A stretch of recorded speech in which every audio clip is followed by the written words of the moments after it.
철학 앞에서 좌절하는가? 이 책을 읽고 있는 여러분 중에는 아마 나름대로 철학에 흥미를 느껴서 철학책을 읽기 시작했다가 도중에 좌절하거나 포기했던 경험을 한 사람이 많을 것이다. 책을 시작하기 전에 왜 철학에 좌절하는가? 왜 철학은 따분한가 하는 문제를 짚어보자. 그 이유를 분명하게 알아두지 않으면 결국 똑같은 좌절을 되풀이하게 될 것이다. 모든 철학자의 생각은 두 가지 축으로 정리된다.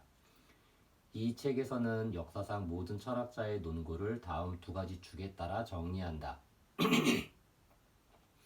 물음의 종류, what과 how, 배움의 종류, 프로세스와 아웃풋.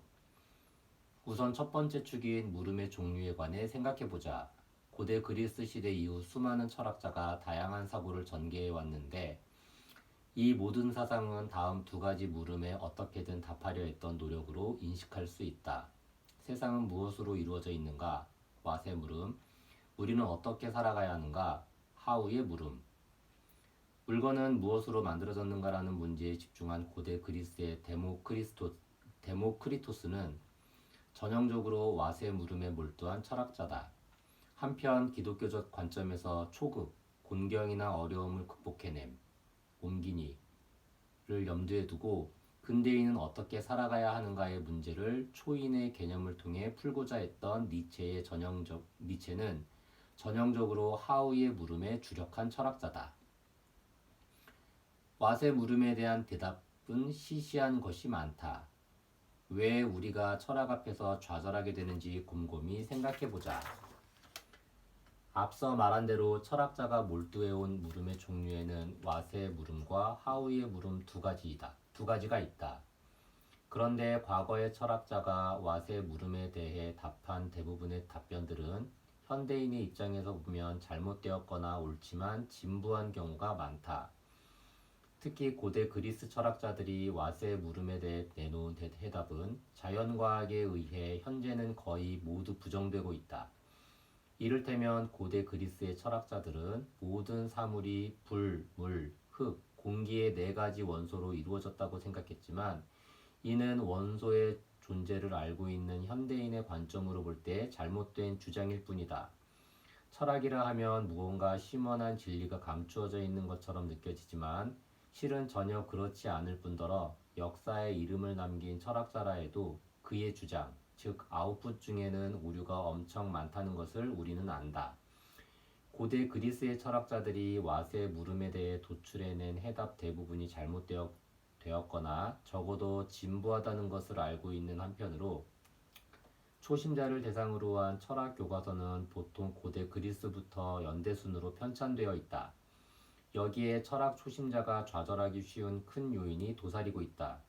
의욕에 차서 철학 입문서를 펼쳐보았건만 처음 50여 쪽에 걸쳐 나와 있는 내용이 현대를 사는 우리에게는 매우 유치하게 느껴지거나 완전히 틀린 내용뿐이다. 그러니 이런 게 무슨 의미가 있지 하는 생각이 절로 들 수밖에 없는 것이다. 이것이 철학에 좌절하는 첫 번째 이유다. 중요한 것은 과정에서 배운다. 그렇다면 고대 그리스 철학자의 논고에서는 우리가 배울 점이 전혀 없을까? 그렇지 않다. 이때 등장하는 것이 앞서 소개한 철학자의 논고를 정리하는 두 번째 축인 배움의 종류 축이다. 고대 그리스의 철학자의 대부분이 세상은 무엇으로 이루어져 있는가? 즉 왓의 물음에 마주했다는 점에 관해서는 이미 설명했다. 이 왓의 물음에 마주선 그들에게서 우리는 과연 무엇을 배울 수 있을까? 여기서 배움의 종류축을 생각해보자. 다시 한번 강조하면 철학자의 고찰에서 우리가 얻을 수 있는 배움에는 다음 두 가지 종류가 있다.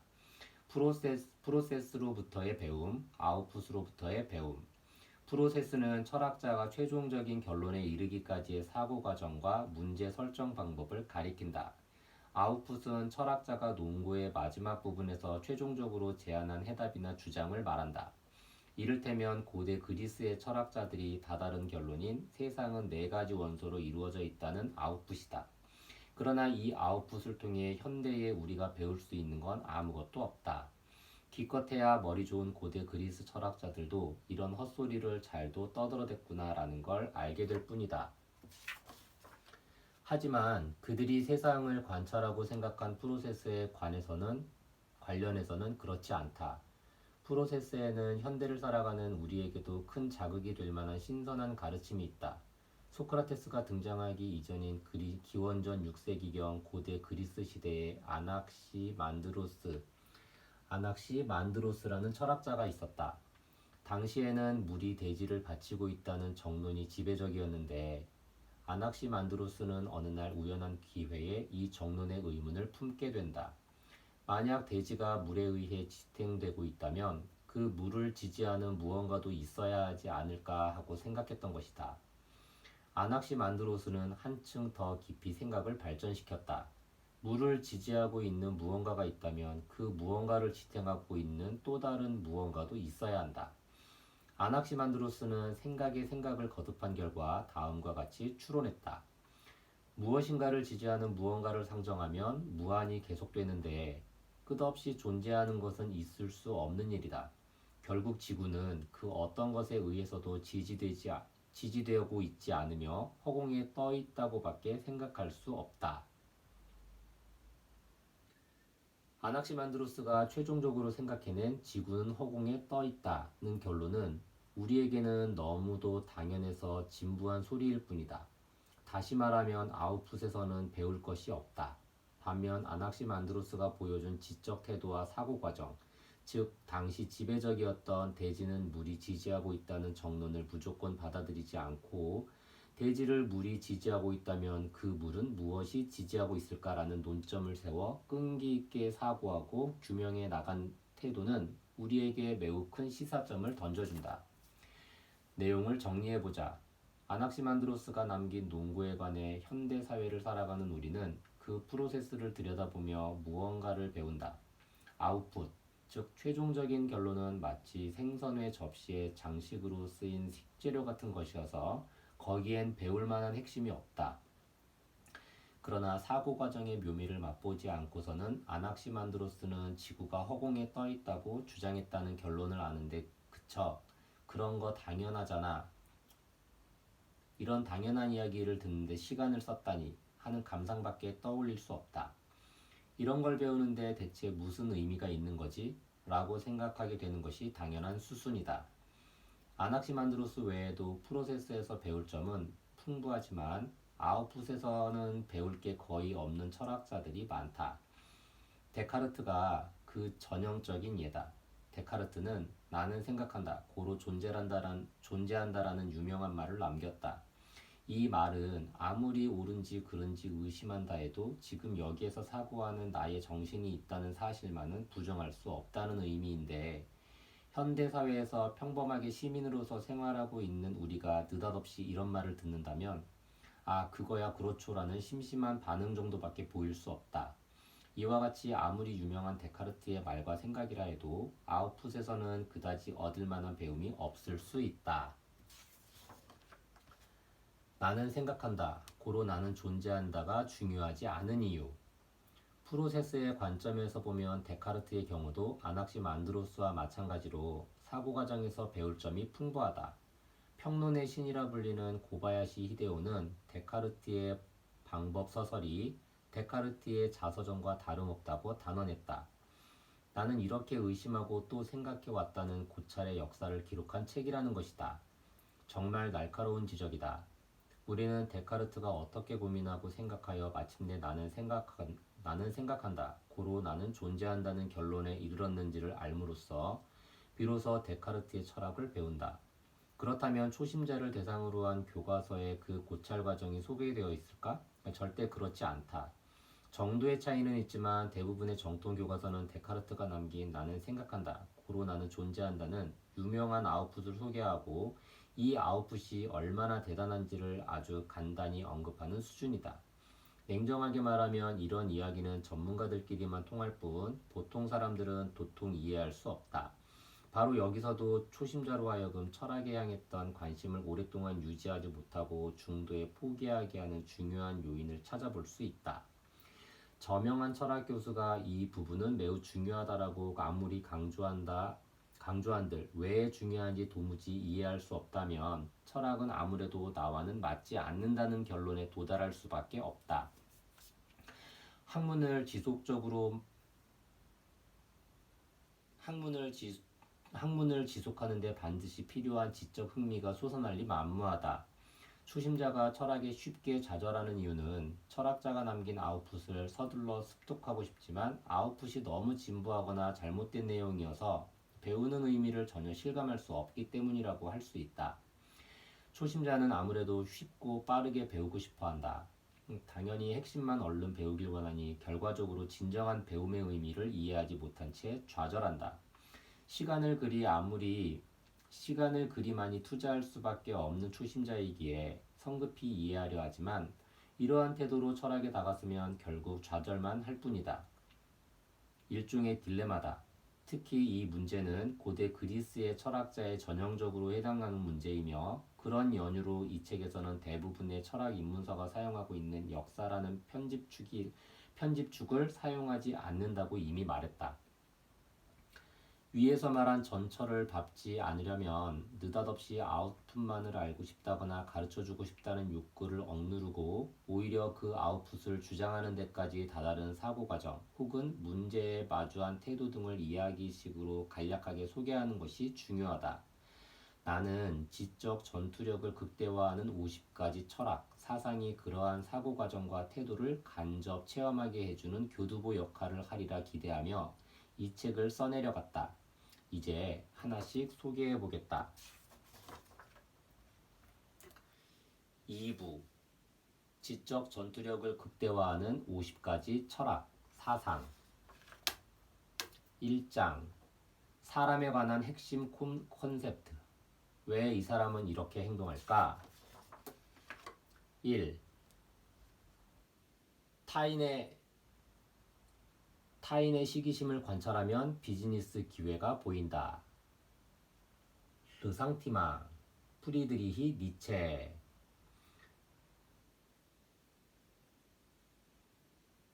1844년에서 1900년 독일의 철학자이자 고전 문헌학자, 현대에는 실존주의의 대표적인 사상가로 유명하다. 박사학위도 교원 자격증도 없는 채로 24살의 젊은 나이에 스위스 바젤 대학교의 고전 문헌학 교수로 초빙되었지만 첫 번째 책인 비극의 탄생이 학회로부터 무시당한 데다 건강상의 문제까지 겹쳐 대학을 사직한 후에는 제야의 철학자로 일생을 보냈다. 니체의 문장은 독일어 산문의 걸작으로 손꼽혀 독일에서는 국어 교과서에도 자주 실린다. 르상티망은 연어 철학 입문서에서처럼 설명해보면 다음과 같아.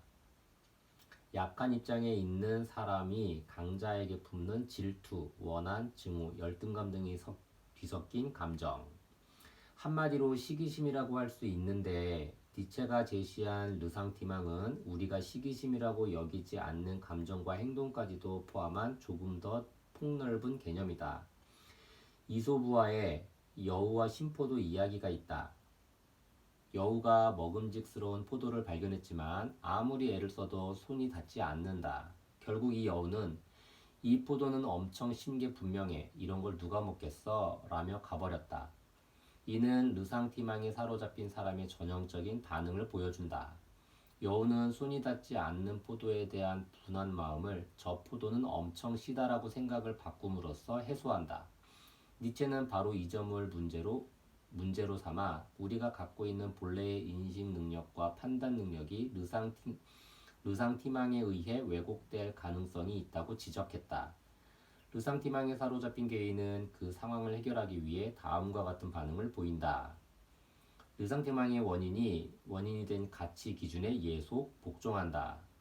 르상티망의 원인이 된 가치 판단을 뒤바꾼다. 이 두 가지 반응 모두 우리가 우리 자신답고 풍요로운 인생을 보내는 데 큰 저해 요인으로 작용할 수 있다. 순서대로 살펴보자. 르상티망에 사로잡힌 사람은 그 르상티망이 일으키는 원인이 된 가치 기준에 예속하고 복종함으로써 그 감정을 해소하려고 한다.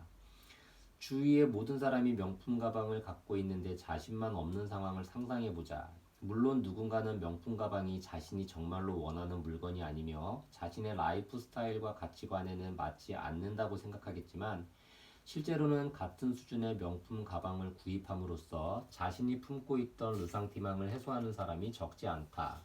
이는 특별히 명품 가방이나 옷에 한정된 이야기가 아니다. 페라리 같은 고급 자동차나 리처드 밀 같은 명품 시계의 세계 외에도 똑같은 현상이 일어난다. 이들 고급 브랜드의 상품이 시장에 제공하고 있는 편익을 르상티망의 해소로 볼 수 있다. 르상티망을 품은 개인은 르상티망을 해소하기 위해 상품을 구입하기 때문에 르상티망을 새로 만들어내면 낼수록 시장의 규모 또한 커진다.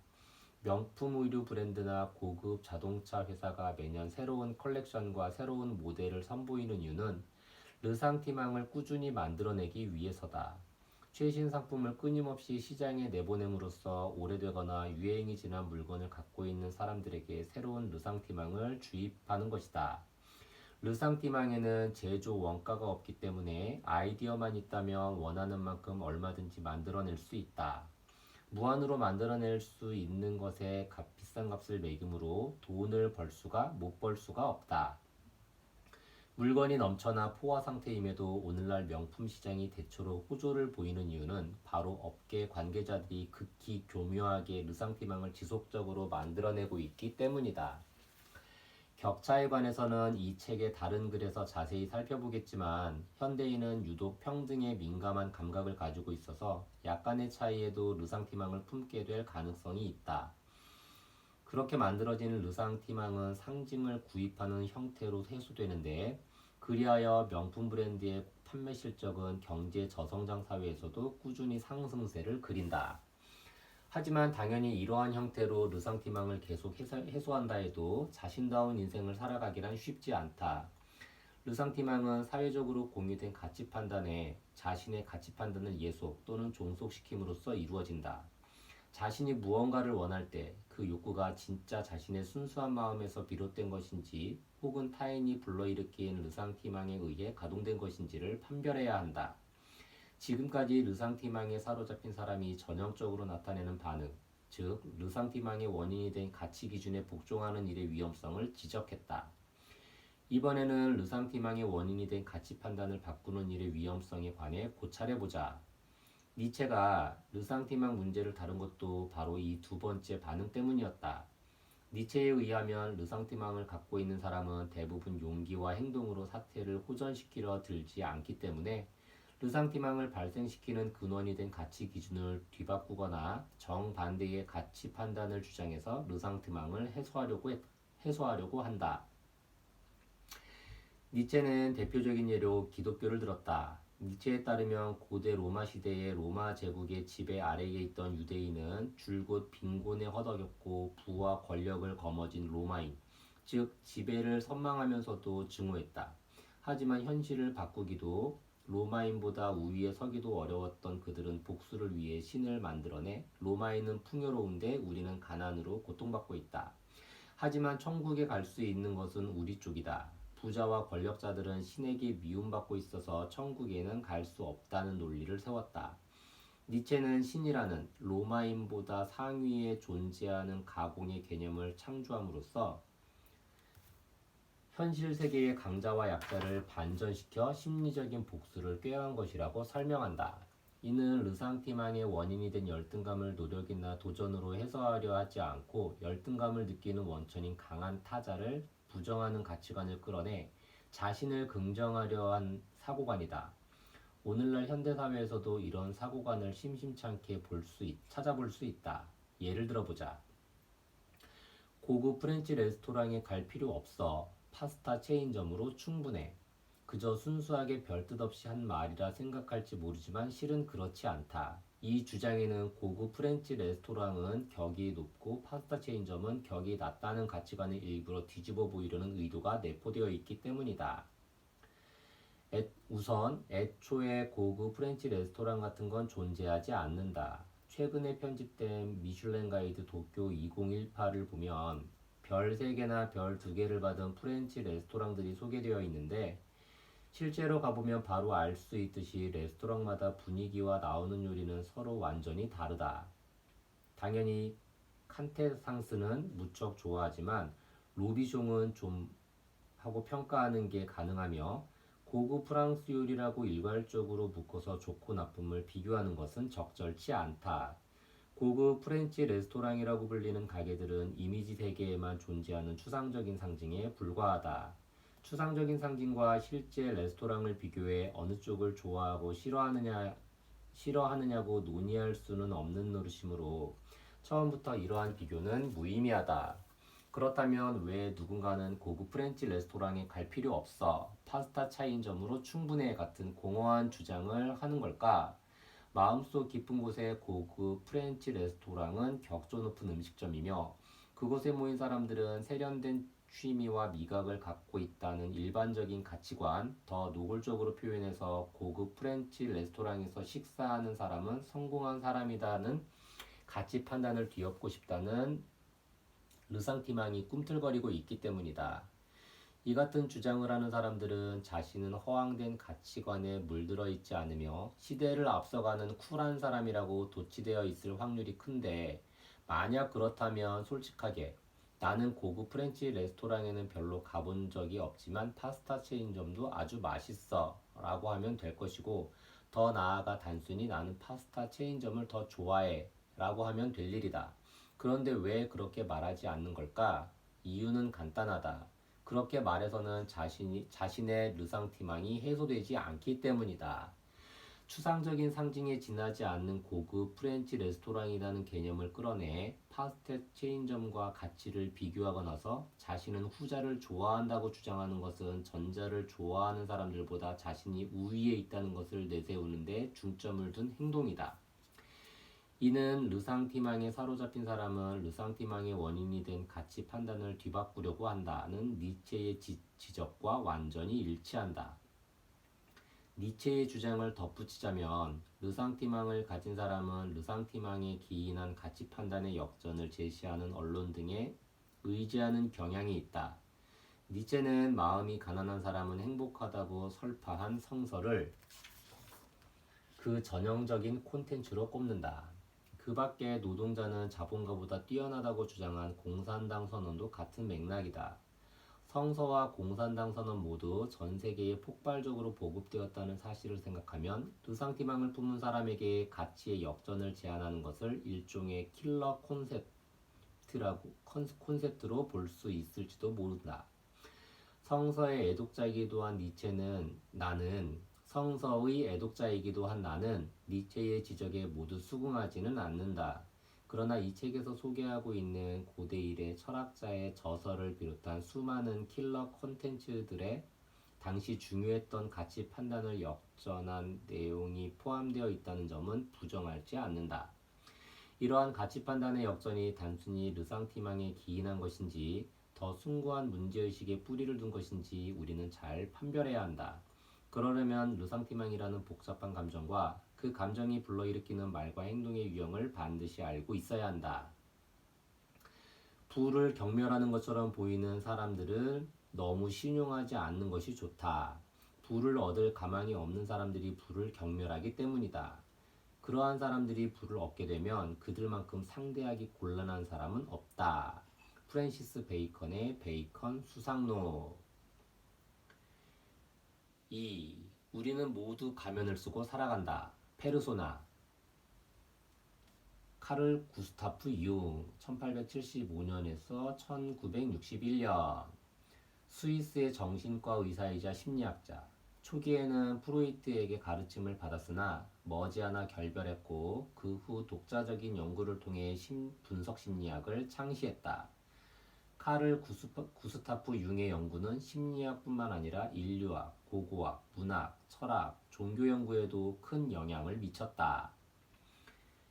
인격은 그 자체의 정의로 볼 때 본래 짧은 시간에 크게 변화할 수 없는 것이다. 그러나 우리는 종종 상황이나 주변과의 관계를 위해 인격을 달리 포장해야 할 때가 있다. 이를 심리학적으로 분석한 사람이 심리학자 카를 구스타프 융이다. 그는 인격 가운데서 외부와 접촉하는 외적 인격을 페르소나라는 개념으로 설명했다. 페르소나는 원래 고전극에서 배우가 사용하는 가면을 뜻하는데 융은 페르소나를 한 사람의 인간이 어떠한 모습을 밖으로 드러내는가에 관한 개인과 사회적 집합체 사이에서 맺어지는 일종의 타협이라고 정의했다. 즉, 실제 자신의 모습을 보호하기 위해 만들어낸 가면이 페르소나라는 것이다. 그러나 현실에서는 실제 타협의 범위가 그다지 명확하게 인식되지 않기 때문에 항상 어디까지가 가면이고 어디까지가 얼굴인가 하는 물음이 따라다닌다. 펜터타임을 예술의 영역까지 끌어올려 침묵의 시인이라고 불린 배우 겸 연출가 마르셀 마르소의 퍼포먼스에는 자기가 쓰고 있는 가면이 벗겨지지 않아 애를 먹는 피에로가 등장한다. 마르셀 마르소의 연기 자체가 박진감 넘치기도 하지만 이 쓰고 있는 가면이 벗겨지지 않는 이야기에는 우리의 등줄기를 서늘하게 하는 무언가 본질적인 것이 숨어 있다.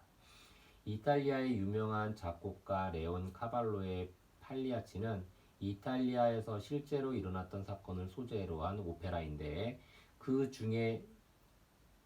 중의 극에서 주인공은 극과 현실을 분간하지 못해 아내를 죽이고 만다.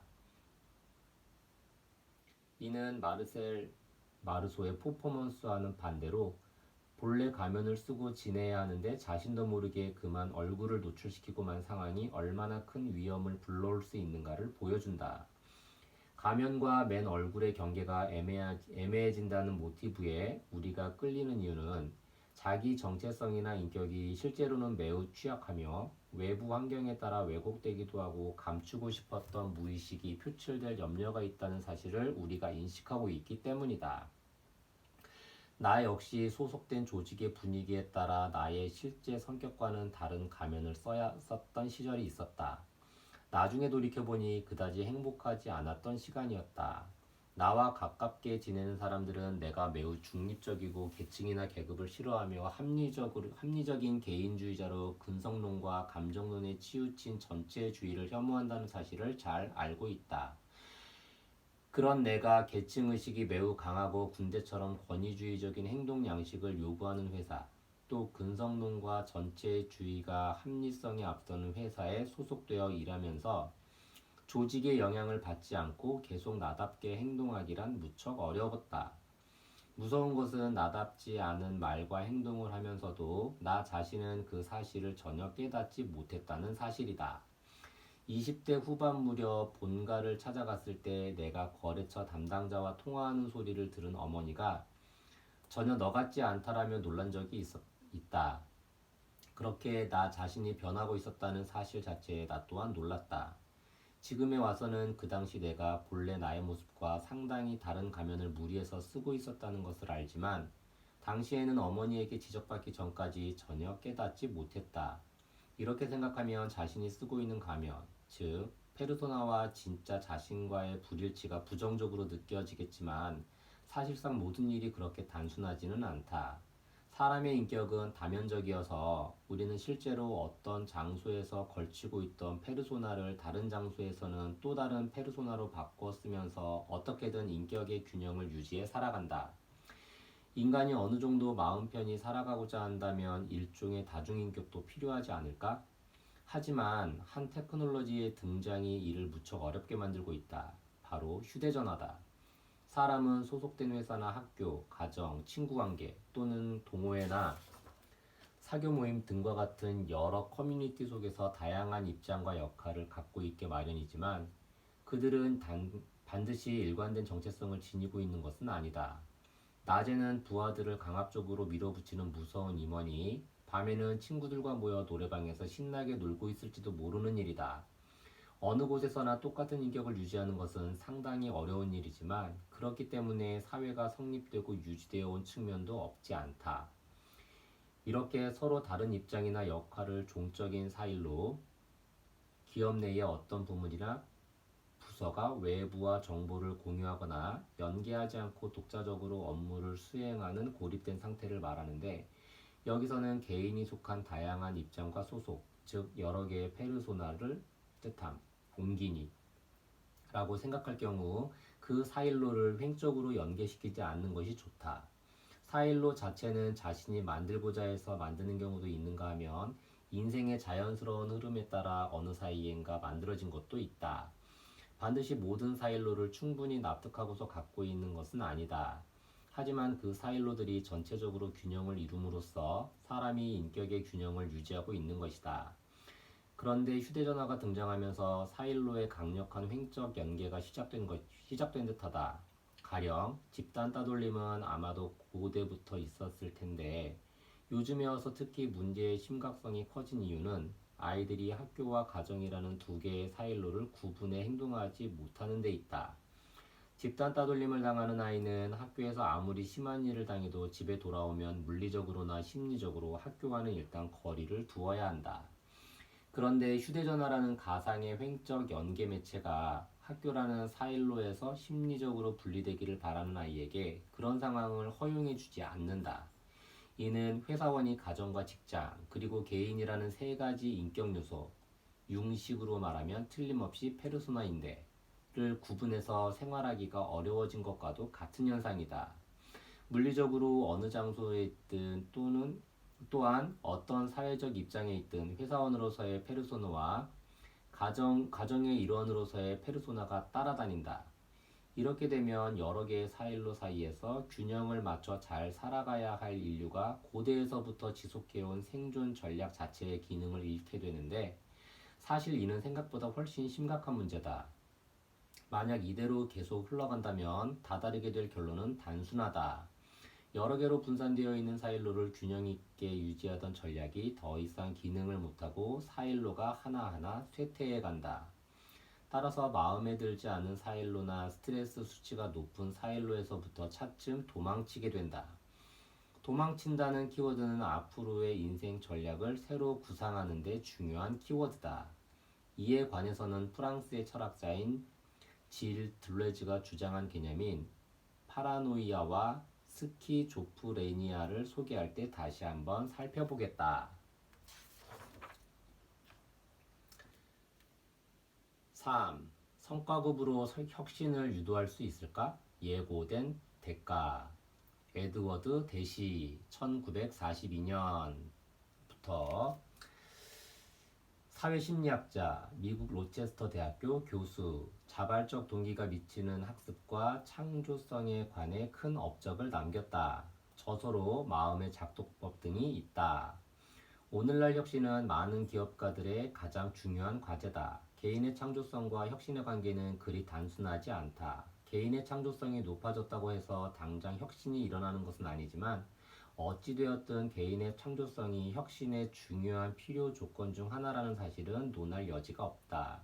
그렇다면 외부의 자극으로 개인의 창조성을 높일 수 있을까? 이 문제를 고찰하기 위해 1940에서 50년대에 독일의 심리학자 카를 둥커가 제시한 촛불 문제를 다루어 보고자 한다. 우선 다음 페이지의 첫 번째 그림을 보자.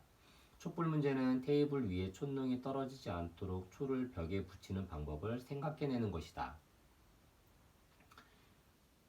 이 문제에 도전한 성인의 대부분은 약 7에서 9분 만에 아래 두 번째 그림과 같은 아이디어를 생각해냈다. 촛불 문제는 앞정이 들어있는 상자를 앞정 상자에서 촛불 받침으로 용도를 바꾼다는 착상을 이끌어내야 풀 수 있다. 이렇게 발상을 전환하기는 상당히 어렵다. 한번 용도를 규정해 놓으면 사람들은 좀처럼 그 인식에서 자유로워지지 못하기 때문이다. 이러한 경향을 카를 둥커는 기능인식의 고착이라고 명명했다.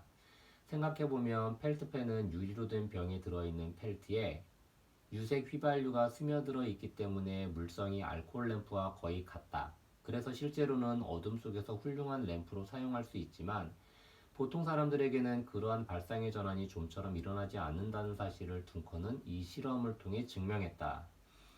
둥커의 실험 이후 17년이 지나 프린스턴 대학교의 샘 글럭스버그 교수는 이 촛불 문제를 인간의 약간 다른 측면을 밝혀내기 위한 실험에 이용하여 흥미로운 결과를 얻었다. 그가 피험자들에게 이 문제를 내면서 답을 빨리 찾아낸 사람에게 그에 상응하는 대가를 지급하겠다고 약속했더니 아이디어를 얻기까지 걸리는 시간이 눈에 띄게 늘어났다. 1962년에 실시된 실험에서는 평균 3에서 4분 정도 시간이 더 걸렸다.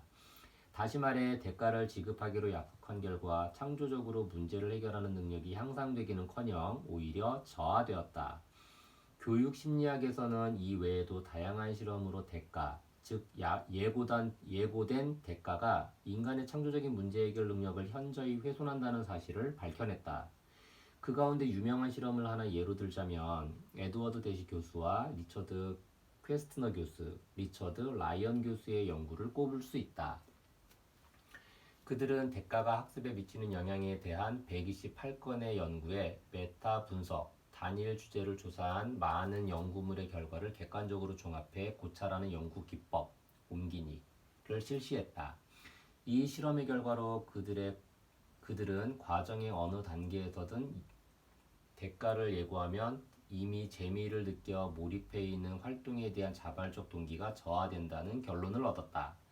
에드워드 대시 교수의 연구에서는 대가를 약속하면 피험자의 성과가 저하되고 예상 가능한 정신 측면에서의 손실을 최소한도로 억제하거나 또는 성과급이 기대되는 행동만을 하도록 만든다는 사실이 드러났다. 즉, 대가를 약속받으면 높은 성과물을 내려고 최대한 노력하는 것이 아니라 가장 적은 노력으로 가장 많은 대가를 얻기 위해서 무엇이든 하게 된다는 것이다. 더불어 스스로 과제를 선택할 기회가 주어진다면 자신의 능력과 지식을 향상시킬 수 있는 도전적인 과제가 아니라 가장 많은 대가를 받을 수 있는 과제를 선택하게 된다. 이들 실험 결과는 통상 비즈니스 세계에서 상식적으로 이루어지는 성과급 정책이 큰 의미가 없을 뿐만 아니라 오히려 조직의 창조성을 저해한다는 사실을 시사한다. 결과를 유도하기 위해 제공하는 당근이 조직의 창조성을 높이는 데 의미가 없을 뿐더러 되레 해악을 끼친다는 것이다. 대가와 학습의 관계를 둘러싼 논의도 아직 결론이 나지 않았다. 가령 로버트 아이젠버거 교수와 제이 캐머런처럼 대가가 자발적 동기를 저하시킨다는 경고는 대부분 틀렸다고 주장하는 사람도 있지만 적어도 예고된 대가가 자발적 동기를 저하시킨다고 분석한 대시의 논거에 관해서는 1970년대부터 지속적인 논의를 거쳐 거의 결말이 나 있다고 생각해도 좋다. 그런데 신기하게도 경영학 세계에서는 아직도 대가가 개인의 창조성을 자극해 높인다는 견해를 지지하는 사람이 많다. 하버드 비즈니스 스쿨이나 런던 비즈니스 스쿨에서 교편을 잡았던 게리 해멀 교수는 혁신에 관한 논문과 저서에서 자주 엄청나게 큰 보상이 가져다주는 효과에 대해 다음과 같이 언급했다. 창업가는 눈앞의 돈을 위해 일하지 않는다. 창업가의 목표는 기업 주식의 증대다. 혁신적인 비즈니스 개념과 창업가의 에너지야말로 혁명의 시대의 의지가 되는 자본이다. 아이디어 자본가가 주주와 동등한 보수를 기대하는 것도 당연하다. 그들은 확실히 단기간에 큰 성공을 노리지만 동시에 자신의 공헌도 합당한 대가를 요구하는 것이다. 비즈니스에서 과거의 연장선상에서는 생각할 수 없는 참신한 혁신을 성공시킨 직원에게는 후하게 보상해 주어야 한다. 참신한 혁신을 실행하면 회사가 반드시 충분히 보상한다는 것을 직원들에게 명확히 인지시킬 필요가 있다. 게리 해멀의 꿀벌과 게릴라. 성과급 정책에 관한 이야기를 할 때 게리 해멀 교수가 본보기로 종종 언급한 사례가 에너지 회사 앨론 2001년 분식 회계가 드러나면서 파산함, 옮기니이었다. 해멀은 꿀벌과 게릴라에서 이렇게 서술했다. 연륜을 쌓은 혁명가를 배출하기 위해서 기업은 성과에 대한 대가를 직무, 직위, 상하관계에 상관없이 결정해야 한다. 실제로 앨론에서는 그렇게 하고 있다. 그 회사 안에는 보조 업무를 맡고 있는 사람이라도 임원보다 더 많은 성과급을 받는 사람이 있다. 게리 해멀의 꿀벌과 게릴라. 하지만 앨론이나 투자은행에 있었던 일, 그리고 현재 IT 벤처기업에서 일어나고 있는 일들을 한번 떠올려보자. 이들의 사례를 보면 분명 에드워드 대시가 지적한 대로 조직원들 사이에서 정말 가치가 있다고 생각하는 일이 아닌 재빨리 큰 대가를 얻을 수 있는 일을 선택하는 경향이 확산되고 있다는 사실을 잘 알 수 있다. 앨런이 로켓처럼 솟구치는 주가를 구가하던 때는 2000년대 초반으로 이 같은 해머의 농구가 등장한 것도 그 무렵의 일이다. 하지만 이미 몇십 년 전부터 그 시점에 이르는 동안 에드워드 대시를 비롯한 학습 심리학자들의 대가에 관한 연구 결과가 발표되어 적어도 예고된 대가가 다양한 측면에서 그 보상 정책의 대상이 되는 사람들의 창조성과 건전한 동기를 파괴한다는 것이 상식이 되었다. 인문과학과 사회과학 영역에서는 기초적인 상식이 이상적인 사회를 만드는 데 가장 중요한 역할을 하고 있는 기업에 큰 영향을 미치는 경영과학의 영역에서는 거의 활용되지 않고 있다는 사실에는 아쉬움을 넘어 곤혹스러움을 느끼지 않을 수 없다. 게리 해멀 교수가 교편을 잡고 있던 하버드 비즈니스 스쿨과 런던 비즈니스 스쿨은 고액의 학비를 받는 것으로 알려져 있는데 비싼 학비를 내가며 다른 분야에서는 이미 훨씬 전에 오류라는 사실이 밝혀져 있는 잘못된 지식을 배우고 있으니 학생으로서는 참으로 당혹스러운 일이다. 다른 사람에게 창조성을 발휘시키고자 할 때 성과에 대한 대가, 특히 예고된 대가는 효과가 없을 뿐만 아니라 오히려 사람이나 조직의 창조성을 파괴하고 만다. 그럴 때 대가, 즉 당근은 오히려 역효과를 불러온다. 그렇다면 대비 개념인 채찍은 어떨까? 결론부터 말하면 이 또한 심리학적 견해에서는 아무래도 부정적으로 보인다. 원래 뇌에는 확실한 것과 불확실한 것의 균형을 맞춰주는 일종의 어카운팅 시스템이 있다. 무언가에 도전한다는 것은 불확실한 행위이므로 이에 대한 균형을 잡기 위해서는 확실한 무언가가 필요하다. 이때 문제가 되는 것이 안전기지다. 유아의 발달 과정에서 유아가 미지의 영역을 탐구하는 데는 심리적인 안전기지가 필요하다고 주장한 사람이 바로 영국의 심리학자 존 볼비다. 그는 유아가 보호자에게 보이는 친밀감과 애정, 그리고 보호자에게서 떨어지지 않으려고 하는 감정을 애착이라고 명명했다. 그리고 애착 관계를 맺은 보호자가 아이의 심리적인 안전기지가 되고 이 안전기지가 있기에 아이는 미지의 세계를 마음껏 탐색할 수 있다고 주장했다. 이 논리를 적용하여 생각해보면 한 번 큰 실패를 해서 낙인이 찍히면 더 이상 회사에서 출세할 수 없다는 사고가 지배적인 일본보다는 이직과 창업이 활발하고 혹시 실패하더라도 다시 도전하면 된다는 사고가 지배적인 미국이 안전기지가 더 강하다고 볼 수 있다. 그렇기에 아이와 마찬가지로 어른도 미지의 세계로 마음껏 도전할 수 있다. 다시 말해 사람이 창조성을 발휘하여 리스크를 무릅쓰고 나아가는 데는 당근도 채찍도 효과가 없다. 다만 자유로운 도전이 허용되는 풍토가 필요하다. 그러한 풍토 속에서 사람이 주저없이 리스크를 무릅쓰는 것은 당근을 원해서도 채찍이 두려워서도 아니다. 그저 단순히 자신이 그렇게 하기를 원하기 때문이다.